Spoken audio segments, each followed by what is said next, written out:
মার্কিন যুক্তরাষ্ট্রের প্রেসিডেন্ট, পাগলা প্রেসিডেন্ট ডোনাল্ড ট্রাম্প, আপনারা তো জানেন এ হালা কিন্তু আস্ত একটা পাগল। মানে পৃথিবীতে এরকম পাগল আর দ্বিতীয়টি আছে কিনা রাষ্ট্রপ্রধান, এটা কিন্তু আমাদের কারো জানা নাই। সে যে ইসরায়েল প্রধানমন্ত্রী শয়তানিয়াহুকে সে এমন গালিগালাজ করেছে, চরম বিশ্রী ভাষায় গালিগালাজ করেছে। গালিগালাজ করে বলছে, হালার পুত, তোর কারণে আমার এরকম বিভিন্ন জায়গায় মারামারির ভিতরে জড়াতে হয়, তোর কারণে আমার যত ফেসাদের ভিতরে জড়াতে হয়, আর সারা পৃথিবীর মানুষ আমার কুশপত্তলিকা বানিয়ে, আমার কাকতারুয়া বানিয়ে, আমার পন্দের ভিতরে বাঁশ ঢুকিয়ে দিয়ে খাড়া করে দাঁড় করায় রাখে, কেউ আমাকে জুতা দিয়া পিটায়, হালার পুত। এরপরে এই এই এই কিন্তু শেষ, তোর পক্ষ নিলাম, তোর পক্ষ হয়ে ইরানের উপরে এই কিন্তু শেষ, কোন রকম একটা হামলা চালালাম, এরপরে যদি হালার পুত তুই কোনো জায়গায় কিছু করছিস, তোর পিটাইয়ে কিন্তু একেবারে থাপড়িয়ে দাঁত ফেলাই দেবো। এই হিজরা শয়তানটা কোনোদিন কারোর সাথে সে কিন্তু যুদ্ধ করে পারবে না, কারোর সাথে সে পারবে না, কিন্তু ওর কাজ হচ্ছে প্রত্যেকটা মানুষের ঘরের ভিতরে অশান্তি বাঁধায় দেয়া। আজ ওরে এক খোঁচা দেবে, একজন পথ দিয়ে হেঁটে যাচ্ছে তার পাছায় একটু খোঁচা মারবে, কারো একটু মাথায় চিমটি কাটবে, কারো মাথার উপরে একটু চুন লাগিয়ে দেবে, একেবারে পায়ে পাড়া দিয়ে। মানে ওর কাজই হচ্ছে পৃথিবীতে অশান্তি সৃষ্টি করার। যত রকম পায়তারা আছে, যত রকম চক্রান্ত আছে, ও এগুলো করবে। ওর জন্মটাই হয়েছে এরকম। এই শয়তানটা এই অশান্তি তৈরি করে কেন? কারণ আরেক শয়তান ওকে সাপোর্ট দেয়। হয়তো এর মা ওর বাপের পূর্বকালের বান্ধবী ছিল, আর এই বান্ধবী থাকার কারণে হয়তো দুইজনের অবৈধ মেলামেশার কারণে ওরা ওই দুই ভাই আর কি, দুই মানে অবৈধ ভাই। এখন ওই বাপ মরার সময় হয়তো বলে গেছে যে বাজান যাই হোক, আমি তো একটা ওর মায়ের সাথে এরকম একটা আকাম কুকাম করে ফেলেছিলাম, তো তারপর থেকে তো ওর জন্ম হয়েছে, যাই হোক তুই খবরদার ওকে ফেলে দিস না, ও তো তোরই যেভাবেই হোক ভাই, তো তো তুই ওকে দেখে শুনে রাখিস, ও যেখানে যাই করে ওকে তুই সাপোর্ট দিস। তো ওই যে অঘোষিত চুক্তি ওর বা পরে দিয়ে বলে গেছে, সেইটা এখন ও অক্ষরে অক্ষরে পালন করে। তো ওই আকাম কুকাম করে, ওর সাথে যে মারামারি বাধায়, এখানে ওখানে হাঙ্গামা বাধায়, তখন ওই তাকায় থাকে যে ভাই তাড়াতাড়ি আয়, ভাই তাড়াতাড়ি আয়, আমি কিন্তু মরলাম, কিন্তু আমার দেখ মারতেছে। মানে একজনের যে পাছায় একটু চিমটি কাটে, এবার সে যখন ফিরে তাকাইয়ে থাপ্পড়, একটা রাম থাপ্পড় যখন বসায় দেয়, তখন তাড়াতাড়ি ভাই আমার মারি ফেললো, তাড়াতাড়ি আয়, আমার বাঁচা। তখন ওই ভাই তো আর ভাই তো কি করবে, তখন এসে ওই যে তাকে বাঁচানো লাগে আর কি। তো ঠিক এরকমই একটা ঘটনা ঘটছে যে বিভিন্ন জায়গায়, মধ্যপ্রাচ্যের বিভিন্ন জায়গায় সে এই ধরনের করতে করতে একেবারে হুট করে ইরানের হাতে, ইরানের উপরে লেগে পড়লো। ইরানের কাছে কেন লাগলো? কারণ ইরান পারমাণবিক বোমা যাতে না বানাতে পারে। পারমাণবিক বোমা বানালে কি, পারমাণবিক বোমা বানালে তো ওই যে শয়তানি করে বেড়াতে পারবে না বিভিন্ন জায়গায়, এর পাশার ভিতরে ওর পাশার ভিতরে আঙ্গুল দিয়ে বেড়াতে পারবে না, তাহলে তো একেবারে ওর মানে আঙ্গুল উল্টায় ওরটার ভিতরে ঢুকাই দেবে ইরান। এজন্য এখন ওর যেহেতু আছে পারমাণবিক বোমা, এখন ওর যেটা আছে সেটা যাতে পৃথিবীতে আর কারো না থাকে। ওর চাইতে কেউ ক্ষমতার উপরে উঠে গেলেই ওর তো মাতব্বরি ফুরাই যাবে। আর ওর বড় ভাই যেটা, ওই যে শয়তান যেটা, হ্যাঁ ওই পাগল যেটা, ওই পাগলও মানে ও চায় না যে আর পৃথিবীতে আমার উপরে কেউ মাতব্বরি করুক। মাতব্বরি মানে পারমাণবিক হলেই তো সে মাতব্বর হয়ে যাবে, আর এই অন্য কারোর হলে পরে তো ওর কথা শুনবে না। এজন্য ওরা দুইজন যে সবকিছু থাকবে আমার, পৃথিবীতে আর কারোর এটা থাকার কোনো অধিকার নাই। মানে ও কাউকে মারবে, ওই মারার প্রতিবাদ করতে গেলে পরেই যে আমার কথা শোনে না, বিয়াদব, অসভ্য, অশান্তির মূল কারণ, এইগুলো বলে সে নিজেকে ডিফেন্ড করার চেষ্টা করে।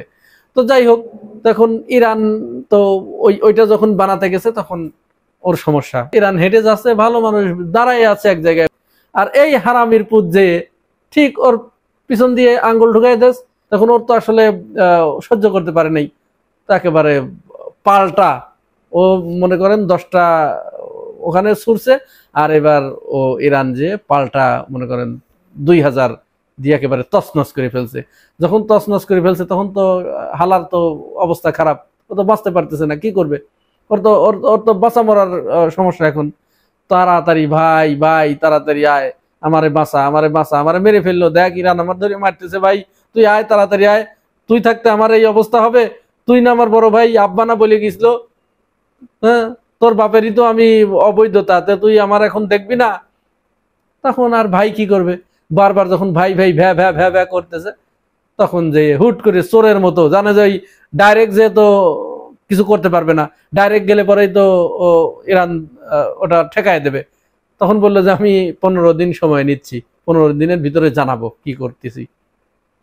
ঠিক এই কথা বলার 2 দিনের মাথায় যে চোরের মতো একেবারে ঠিক চোর যেরকম মানে রাতের অন্ধকারে যে একটা কিছু করে আসে, ওরকম চোরের মতো গিয়ে ইরানে মেরে এসেই দ্রুত ওখান থেকে সরে পড়ছে, ছিটকে পড়ছে। ছিটকে পড়ার পরে যখন এই ধরনের ঘটনা ঘটছে, তখন এবার ইরান বলল, শালার পুত, তুই কোন পথ দিয়ে তোর বাণিজ্য জাহাজগুলো আনা নেয়া করিস, আমি শালার পুত তোর এবার দেখে ছাড়বো। হরমুজ প্রণালী যে দিলাম এই সাঁকোটা বন্ধ করে, তখন তোর তো মাথা খারাপ, সর্বনাশ, আমি এখন কি করলাম, এখন তো আমার তো বিপদ। আমার 30% বাণিজ্যের 30% আসে এই সাঁকোর নিচ দিয়ে, এই পুল পার হয়ে। এখন তো আমি তো বিপদে পড়ে গেলাম। এখন দৌড়ায় যে চীনের কাছে যে বলতেছে যে, ভাই তুই আমার ভাই না, তুই আমার ধর্মের বাপ, তুই আমার তাড়াতাড়ি বাঁচা, আমি তো এই কাণ্ড করে ফেলেছি আমার ওই মানে বাপের যার সন্তানটার জন্য, ওর কথা মতো আমি এই কাজটা করে ফেলেছি, তুই তাড়াতাড়ি এখন তোর কথাও শোনে, তুই ওরে একটু বোঝা, ও যেন মানে আমি যা করছি, আমি তো মাতুব্বর মানুষ, মক্কেল মানুষ, একটা মেরে আসছি, ওরে এটা মেনে নিতে বল, ও যেন আর পাল্টা কোনো জায়গায় কোনো কিছু না করে। আমি এবার মানে আমার যেহেতু একটু বড়ত্বটা থাক, তাইলে মোটামুটি আমি যুদ্ধটা থামাই দিচ্ছি, আর ও যেন হরমুজ প্রণালী কোনো মতো অবস্থায় বন্ধ না করে। বন্ধ করলে পরে কিন্তু চীনরে বোঝাচ্ছে যে বন্ধ করলে কিন্তু সবচেয়ে বেশি সমস্যা হবে আপনার। চীনের কাছে মাপ চাওয়ার আগেই উত্তর কোরিয়া তো বলে দিয়েছে যে তোর পাগলের গোষ্ঠী মারবো এবার দ্বারা, হালা তুমি যেখানে সেখানে মাতুব্বরি করো, তোর মাতুব্বরি এবার ছুটাবো, তোর মতো মাতুব্বরে পৃথিবীতে দরকার নেই, হালা তুই না হলেও আমাদের এই পৃথিবী খুব ভালোভাবে চলবে, কিন্তু তবু তো হালা তোর মতো বদমাইশ দরকার নেই। বাম্বুর কাছে পৃথিবীতে ভাই এই একটা মাত্র জিনিস, বাম্বু খাইলে পরে ওইখানেই সবাই সোজা।